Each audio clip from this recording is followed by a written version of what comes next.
Presiden Prabowo Subianto memberi sinyal bila kebijakan efisiensi tetap berlanjut pada tahun anggaran 2026. Kepala negara menginstruksikan agar APBN hanya digunakan untuk membiayai program-program strategis yang benar-benar dibutuhkan rakyat. Ya, ultimatum Prabowo soal penghematan anggaran mengemuka saat kementerian dan lembaga justru beramai-ramai mengusulkan kenaikan anggaran.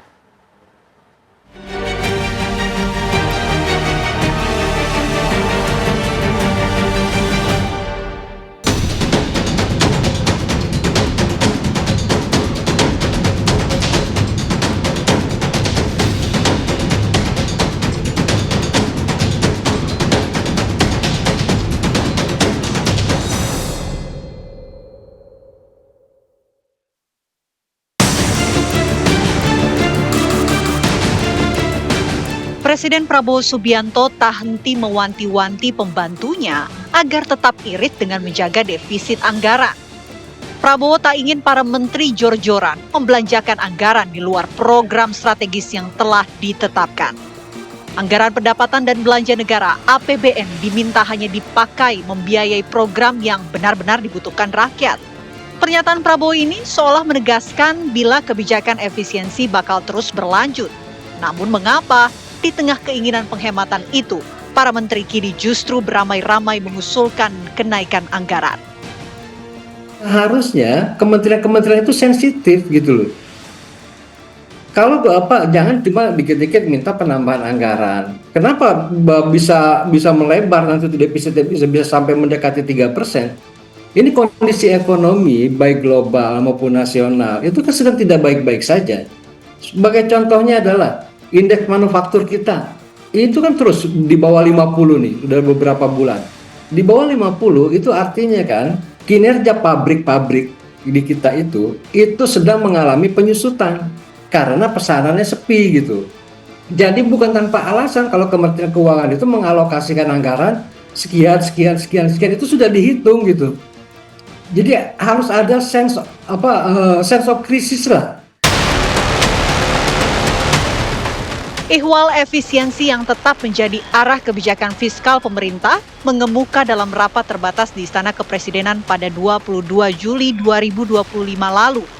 Dengan kebijakan efisiensi yang sudah dijalankan sejak awal pemerintahan, Menteri Keuangan Sri Mulyani mengklaim telah berhasil memangkas belanja di sejumlah pos kementerian, termasuk penghematan hingga 8,9 triliun rupiah di Kementerian Keuangan.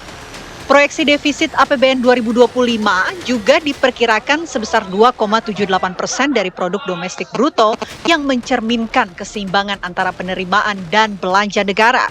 Program-program prioritas seperti makan bergizi gratis, sekolah rakyat, dan koperasi desa Merah Putih menjadi landasan utama dalam penyusunan nota keuangan dan rancangan APBN 2026 yang akan disampaikan Prabowo pada 15 Agustus 2026 mendatang.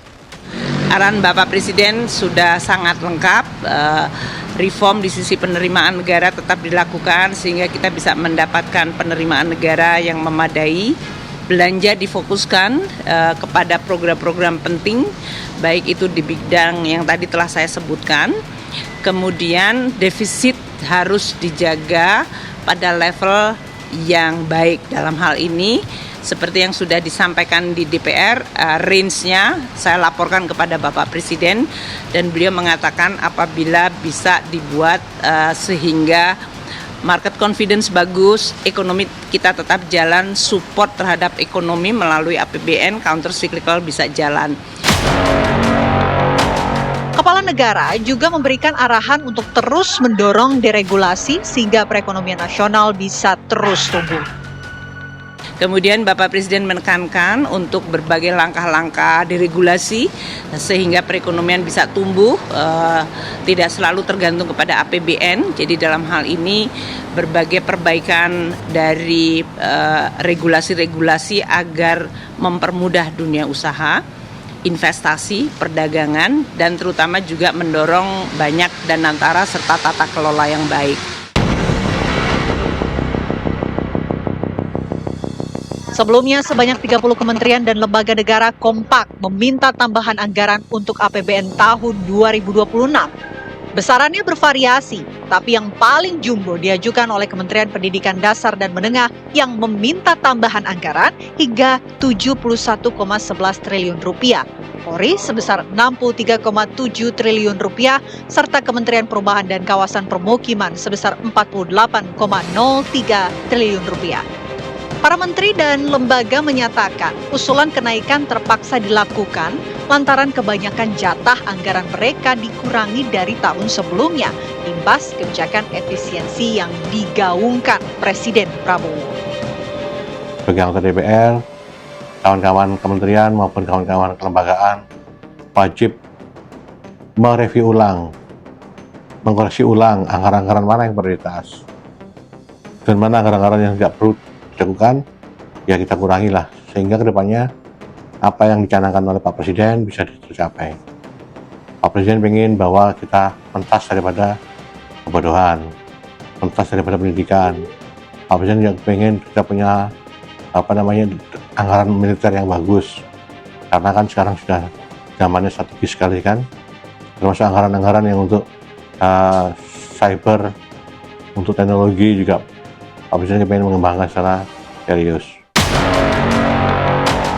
Lantas, adakah jalan tengah agar strategi menghemat anggaran tak justru mengancam program prioritas pemerintah?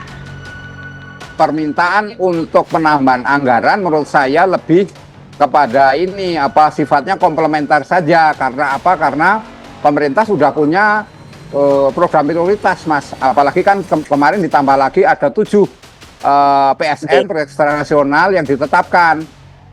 Jadi saya kira ini memang rasional apa yang disampaikan Presiden. Namun demikian, yang kedua, ini kementerian lembaga yang tidak bisa menambah, maka otomatis tidak bisa melaksanakan program-programnya secara cepat, Mas.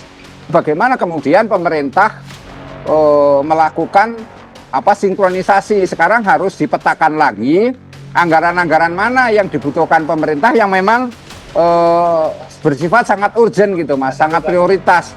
Dikaitkan juga dengan kondisi Astacita itu sendiri, karena memang saya khawatir ada program-program yang masih sifatnya tumpang tindih, Mas, sifatnya tumpang tindih.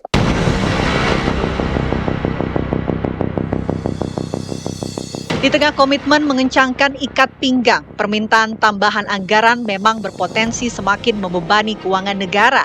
Tapi, usulan menambah pundi operasional kementerian itu pastinya bukan tanpa dasar. Kebijakan penghematan anggaran pun mesti dicermati secara bijak. Jangan sampai berdampak pada efektivitas program-program strategis pemerintah seperti swasembada pangan, ketahanan energi, dan penyediaan makan bergizi gratis.